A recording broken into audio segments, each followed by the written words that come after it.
Shalom, giving all praise going on to Yahweh, Bahasham, Yahweh Shai, Bahasham, Makaha Kodash. Double honors to the elder apostles, the great millstone who do rule well. Peace, love, and blessings to the brothers on the highways and byways, giving all diligence to make it call election sure. And blessings, all right, to the very few sisters out there listening, learning, believing. I'm that fellow servant Kanakala, coming at you once again with another lesson, branch down here in GMS, Tampa. Lord's willing is edifying and exhorting. Hey, and again, all praise, glory, and honor is due to Yahweh Shem Shai. Call Halayim La Yahweh Shem Shai. And then,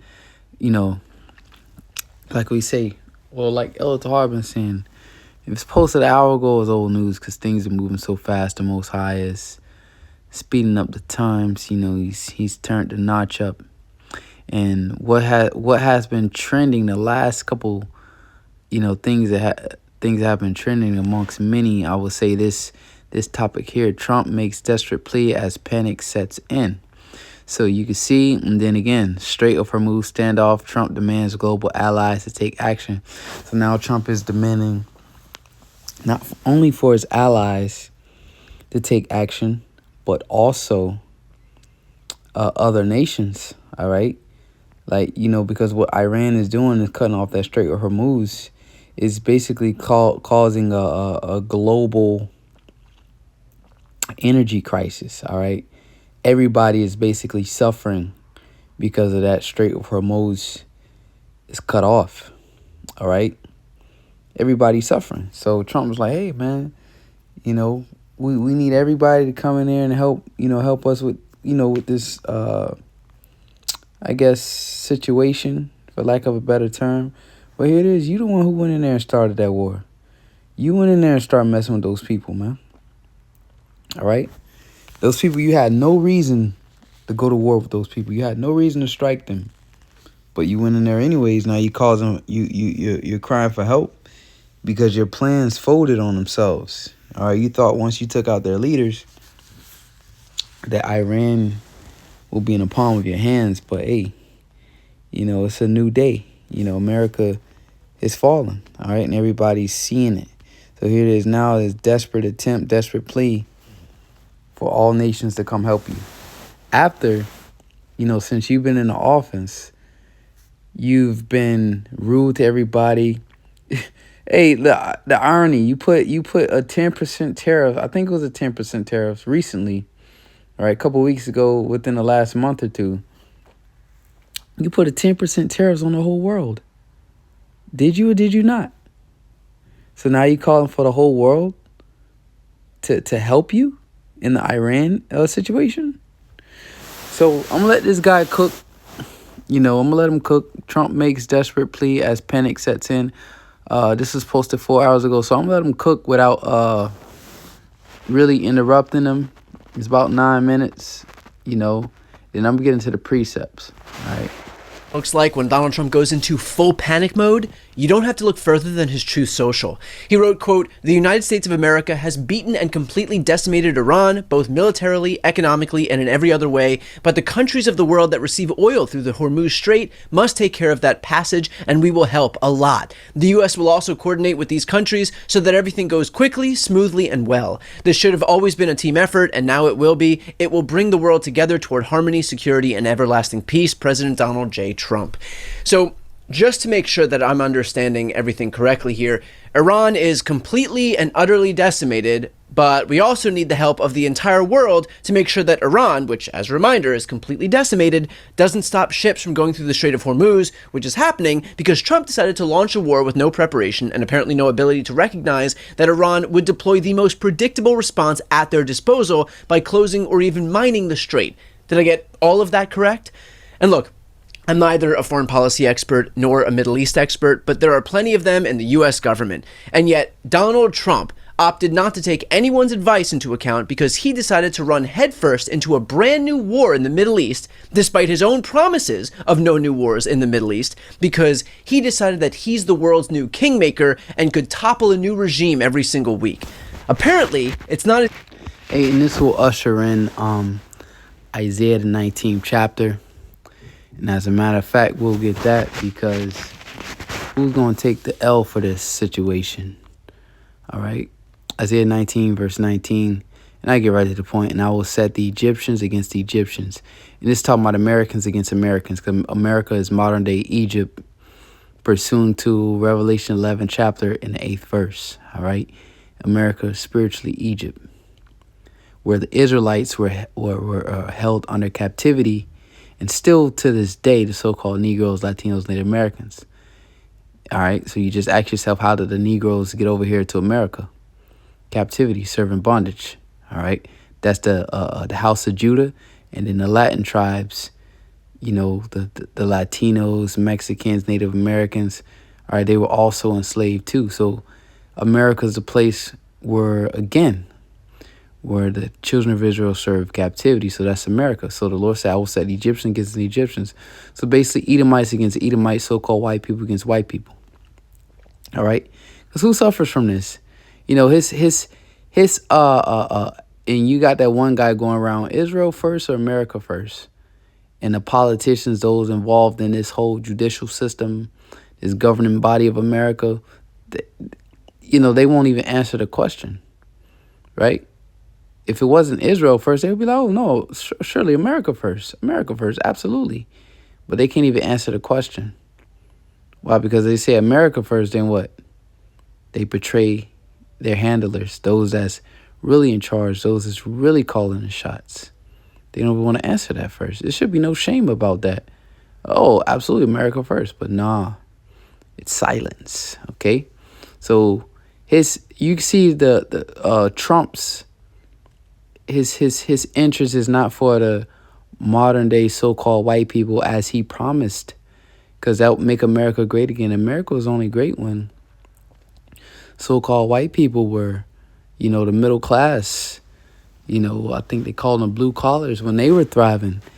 The middle, you know, the small business owners, you know, the backbone of the economy. All right. That's when America was great. But shit, America was truly great when, you know, slavery was in, you know, full effect. Where they were benefiting off everything, making 100% profit, and they have to pay their slaves nothing but slop, chitlins. All right. That was when America was great. All right, truly. But the Lord said, I will set the Egyptians against Egyptians, and they shall fight everyone against his brother, and everyone against his neighbor, city against city, and kingdom against kingdom. All right. So do you see now Trump's interest is not for the Make America Great Again, which that was a campaign for so-called white people. All right. Not as easy as he's anticipated. But in Trump's defense, who could have possibly guessed that managing the Middle East would be hard? Truly one of life's great mysteries. Notice too how he said this should have always been a team effort, but that would have required some basic modicum of planning, and that simply never happened. Trump didn't even make the case for this war among Americans right here in his own country, which is why it is the single least popular war at its outset in modern American history. We haven't even been told what the point of this war was, other than to apparently destroy Iran's nuclear capabilities, which we were already told happened 6 months ago. Tonight, I can report to the world that the strikes were a spectacular military success. Iran's key nuclear enrichment facilities have been completely and totally obliterated. So Iran's nuclear capabilities were obliterated, and yet we needed to go back in because otherwise they would have been able to strike us with the apparently not anymore obliterated capabilities? Please, someone who speaks moron, help me. In fact, just a couple of weeks ago, I brought this point up with Gavin Newsom, and he highlighted perfectly the incoherence of Trump's Iran strategy. Trump is consistent in his inconsistency. The fact that he said he would never do something like this and lied about it. J.D. Vance did the same. People like Tulsi Gabbard did the same. You go through the list of all these MAGA guys. They lied. And so that's unsurprising. But here we are with now a regional war. We've got the Gulf states under attack. We've got our allies under attack. We now have oil prices starting to skyrocket. By the way, fair use, man. Fair use act. Fair use. I'm not making money off this content. All right, simply commentary, educational purpose, prophetic, all right? Strait Hormuz, which has 20% of the world's oil passing through it with not a lot of activity. We've seen the market volatility. We're now going to pay the price. members of the military have lost their lives. Others likely are going to lose their lives. And again, Trump can't land on a rationale. No imminent threat. Yes, there was an imminent threat. Oh, inevitably there would have been, because Israel was going to go anyway, says Rubio. Then they shapeshift again, say, well, no, it was about the nuclear program. Wait, you just said it was obliterated. So that doesn't fall through. No, it's about the missiles. No, it's about the proxies and the militia. No, it's about the Navy. They cannot simply land on any rationale. And so it's a remarkable expression of sort of this cluelessness in terms of the foreign policy, but the profound consequences in real time, unintended and intended, that we're all going to have to suffer through. And of course, to watch the full interview with Gavin Newsom and all other interviews, the best way to do that is to subscribe to this channel. It's 100% free, but a great way to support my work and independent media more broadly. But that right there, what Newsom said, that was a couple of weeks ago. Trump's strategy hasn't gotten any more coherent since then. And here's the most ironic part. Trump has spent the last year alienating all of our allies. He's basically tried to declare war on Greenland, threatened to invade or annex Canada and Panama. God knows how many threats he's lobbed at Mexico. He's shit-talked most of Western Europe's leaders. And yet, now that he's turned the United States into a pariah on the global stage, here he is asking other countries to help us. It's almost like there's some value to having allies around the world, as opposed to being a tough guy and going at it alone. Although I must note that one country Trump did suck up to while he was alienating all of our allies was Russia, Vladimir Putin's Russia, the same country that is right now helping Iran against the United States. I'm going to repeat that. The country for which Donald Trump has alienated our allies is actively working against the United States in Trump's war with Iran. And yet, Trump couldn't even bring himself to condemn Russia. Mr. Witkoff, have you communicated to the Russians not to send targeting information and other assistance to the Iranians? Strongly said that. And do you believe that they are? I hope they're not. Do you see any evidence? We don't know, but it's not doing very well. If they are, it's not helping much. If you take a look at what's happened to Iran in the last week, if they're getting information, it's not helping them much. What would it mean to you if they were, I mean, even if it's not helping the Iranians particularly much, it's still involving themselves in a conflict that they're not directly... They'd say we do it against them, wouldn't they? Huh? Wouldn't they say that? We do it against them? I don't know. Look, they can give all the information that they want, but the people they're sending it to are overwhelmed. That's right. Wouldn't want to utter an ill word of Daddy Putin. And now, the rest of his administration has to prostrate themselves as well to Russia, just like Trump does. Sources tell CNN that Russia has been providing Iran with intelligence to help Iran better target U.S. service members. You said in an interview last week that President Trump will, quote, deal with it accordingly. Here's what President Trump had to say about this on Friday. You think Putin is helping them? I think he might be helping them a little bit, yeah, I guess. And he probably thinks we're helping Ukraine, right? China would say the same thing, you know. It's like, hey, they do it and we do it, in all fairness. They do it and we do it. Do you see an equivalence between the U.S. helping Ukraine defend itself and Russia helping Iran target U.S. service members? Well, Jake, we've known that Russia and Iran have this symbiotic, have this strategic partnership for some time now. I'll tell you what Russia has lost out of this. They've lost their biggest manufacturer of the Shahed drones. Russia's been licensing those drones for quite some time and hitting Ukraine with it. All the more reason why we need to defang this regime, and all the more reason that they cannot have a nuclear weapon. And I'll just point out, too, because a lot of critics out there are making hay of this, it was President Trump that put sanctions on Russia's largest oil producer, Rosneft. He also put sanctions on Lukoil. The Biden administration did not do that for many years. They only did a kind of a pinprick action at the very end of the administration. He also took tough action on India. And now he's put a temporary pause on that in order to calm energy markets. I think these are all pragmatic, common sense approaches while we deal with the Iranian regime. But surely Russia helping Iran target our service members is upsetting and distressing, and action needs to be taken. Well, I'm not going to get into leaked assessments of what intelligence is being provided or not. I just can and won't do that. But I'll tell you, if they are doing it, it certainly hasn't been effective, because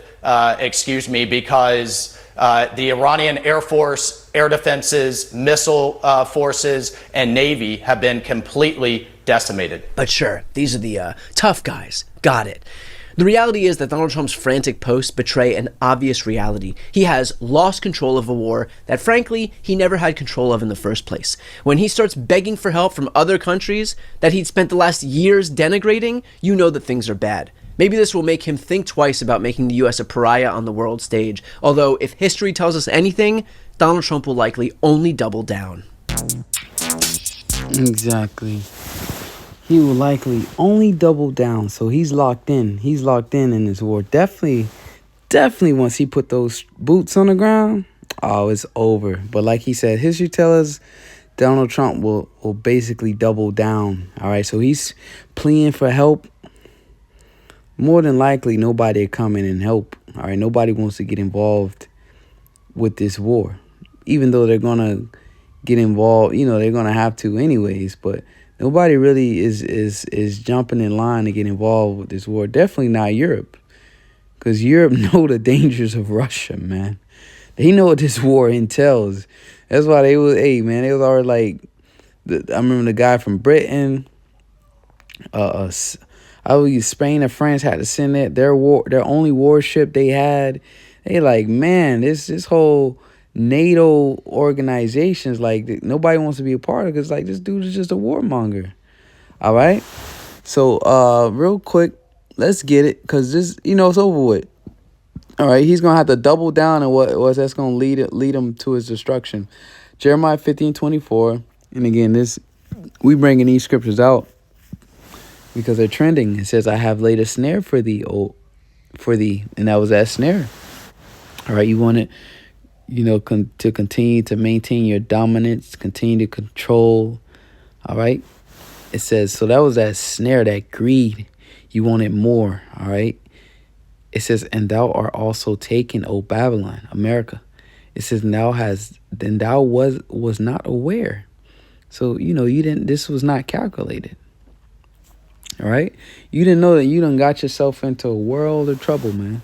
It says, thou art found and also caught because thou hast striven against the Lord. And America has striven against the Lord, man. Claim the Bible, the law of the land, but you don't follow no laws in the scriptures. All right. So I wanted to get to the point is at I wanted to get Salakia because the point is at verse 10. So I'm gonna start from the top. Isaiah 14:1. It says, for the Lord will have mercy on Jacob and will yet choose Israel.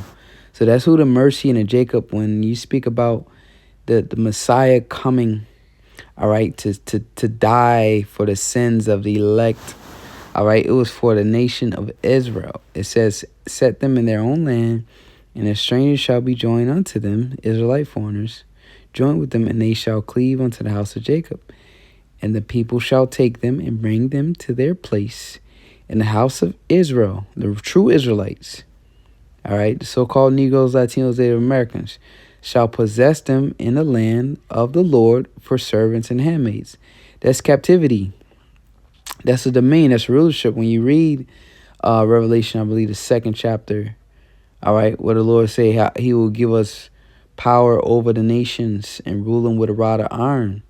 All right, so the kingdom of heaven is a rulership of Israel, a dominion of Israel, because it's Yahushai's kingdom, the Messiah, the Son of the Most High, who the world inly calls Jesus Christ, right? And what nationality was he when he came on the earth? He was an Israelite, all right? So it's a kingdom of Israel. It says, and they shall take them captives, who captives they were. How do we come into America? As captives, as slaves, as cargo. All right, so we're going to take those so-called white people, the Edomites, and all the other nations as well, as captives. It said, and they shall rule over their oppressors. So who has been oppressing us? The so-called white man, chiefly, predominantly, numero uno, and then all the other nations. It says, and shall come to pass, In the day that the Lord shall give thee rest from thy sorrow. And understand, that's why we welcome these things. You know, a lot of people are scared and afraid, but we know what this war entails. It entails the kingdom of heaven and us receiving rest. It's, you know, getting out of this captivity. You know, being free from the 9 to 5, being free from being taxed. Okay? Is as and from thy fear and from the hard bondage wherein thou was made to serve. And that's historically documented. You know, the fear, you know, the police get behind you or whatever. You know, that's the common troubles of a so-called Black, Hispanic, Native American man. All right? It says, and from the hard bondage wherein thou was made to serve. And we were forced to serve the so-called white men in this land. It says, thou shalt take up this proverb against the king of Babylon and say, how hath the oppressor ceased, the golden city ceased. So this is a prophetic point in the scripture, which is we're at the beginning of it, all right? Because you can see now what's trending is what Trump is pleading for help, all nations to come. When have you ever heard of that? Oh, we need help, right? So what? As he said, history is proven that he's just going to double down, which is going to bring them forth to destruction, where Russia and China are going to get directly involved in this war. It will no longer be a proxy war. All right? Russia and China is not going to allow, and not only, you know, on a surface level, as Russia and China has stated, but the Most High has said it, that Russia will be a guard unto Persia. Ezekiel, the 38th chapter. All right? So if you want to understand what's going on in the world, geopolitics, right? All you got to do is get a thorough understanding of the Bible. All right? The Bible will tell you everything, why things are happening. Regardless of all the politics, the analysts, and, you know, look, man, we understand what's going on because of the scriptures. The Lord said that these things will happen. Now, how they play out on the earth, how they come out to its conclusion on what's happening step by step, you know, the Lord has that plan, but he told us the end all be all what would happen. All right. His Lord hath broken the staff of the wicked, meaning his power. It's tell you that in NLT to left, for the Lord has crushed your wicked power and broken your evil rule. And that's what's happening. They don't have the power that they used to have. You see, Iran didn't just bow down once you killed their leaders, right? They didn't just bow down. They kept fighting. The war is still going on. All right? Here it is, over a week, two weeks into the war, it's still going on. But you talk, oh, they're decimated and oh, this, that, and the third. But why are you pleading like he was cooking in his video, Mr. Bryant, you know, Brian T. Cohen, you know, is cooking. If they've been decimated, then why are you calling for help? Demands global allies to take action. You getting served over there, man. That power is being broken. It says, he who smote the people in wrath with a continued stroke, and that's what America did. All right? Just oppressed the whole world. He that ruled the nations in anger is persecuted and none hindereth. So here it is, Iran doing what he gonna do. Right? And nobody was, when America was doing what they did, nobody was able to stop them. They kept doing it. So here it is now, it's coming on to you. All right? It says the whole earth is at rest, because once America is out of here, the earth is going to be at rest. All right? The so-called white man, his teeth will be broken. All right? Because what's the power in a lion is his teeth. A lion is nothing without his teeth. That's why King David said in Psalms, break their teeth, O God. So once the teeth of Esau, Edom, is broken, which is America, his military, all right, DC, the military, then this man is done, okay? So the whole earth is at rest and is quiet. They break forth into singing. Yea, the fir trees rejoice at thee, and the cedars of Lebanon, saying, since thou art laid down, no feller is come up against us. Because the law said, what? Do not covet. Thou shalt not covet, oppress a man in his heritage. All right? Shall not remove the landmark. You can't. These people are indigenous to this land, the natives to this land, and you would just come and completely uproot them and displace them. You ain't supposed to do that. All right? It says, hell from beneath is moved for thee to meet thee at thy coming. So, you know, hell is coming to you, man. Death is coming to you. It says, stir up the dead. It stirreth up the dead for thee, even the chief ones of the earth. It has raised up from their thrones all the kings of the nations, and that's what's happening. All right, all the nations are being raised up. All right, and they shall speak. So this is what the nation's saying now. And they shall speak and say unto thee, art thou also become as weak as we? Art thou become like unto us? And that's what the nations are saying. Like, oh shit, Iran holding their own, man. So think about the confidence that gives Russia and China. All right, who's far more superior than Iran. Think about that. So everybody is seeing America as weak, man. It says thy pomp is brought down. I mean, their power, their might, down to the grave, and the noise of thy vials. The worm is spread under thee, and the worms cover thee. So that the worms represent decay, all right?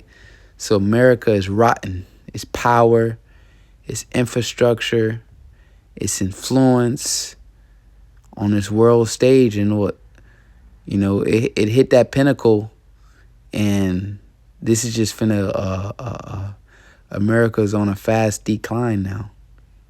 All right, because this man is going to push forward with this war. And as it's prophesied, Joel 2:20, he going to put the boots on the ground. And once he do that, it ain't no turning back. They locked in. All right, things didn't work out how he planned them to. You know, it's over. It's over, man. So, call Allah Yahweh Bahasham Yahweh Shai Bahasham Makah HaKadosh. Double on the apostles, a great millstone. Peace, love, and blessings to the elect. Shalom.